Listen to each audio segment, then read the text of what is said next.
চাঁদপুর ফরিদগঞ্জে যানজট নিরসন ও দ্রব্যমূল্য স্থিতিশীল রাখতে ভ্রাম্যমাণ আদালতের উচ্ছেদ অভিযান পরিচালিত হয়েছে। চাঁদপুর ফরিদগঞ্জ প্রতিনিধি মোহাম্মদ জাকির হোসেনের পাঠানো তথ্য ও ভিডিও চিত্রে বিস্তারিত।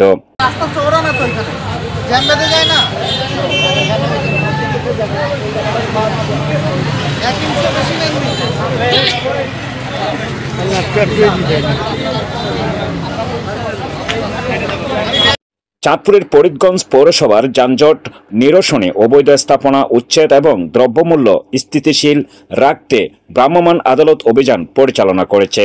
নির্বাহী ম্যাজিস্ট্রেট ও উপজেলা নির্বাহী কর্মকর্তা সুলতানা রাজিয়ার নেতৃত্বে ভ্রাম্যমাণ আদালত, সেনাবাহিনী, পুলিশসহ যৌথ বাহিনী মঙ্গলবার 11 মার্চ 2025 দুপুরে পৌর শহরের সড়কের উপর অবস্থিত বিভিন্ন অবৈধ স্থাপনা উচ্ছেদ করে।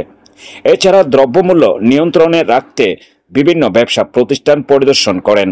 এ সময় অবৈধ পার্কিং, অবৈধ পলিথিন রাখার দায়ে ভ্রাম্যমাণ আদালত 14,000 টাকা জরিমানা আদায় করেন।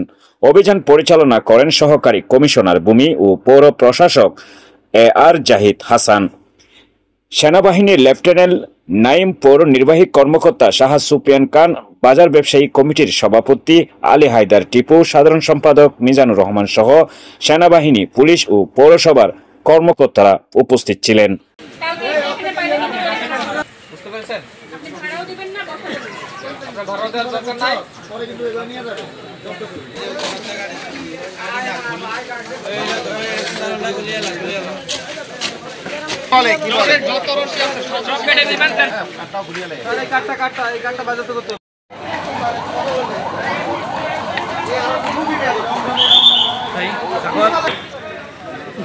আপনি যখন আরব কার্ড বিক্রি করেন এইটা এখানে বলছে কি আপনার বিরুদ্ধে অনেক অভিযোগ রাস্তা দাঁড়াবে দাঁড়ালে কি হবে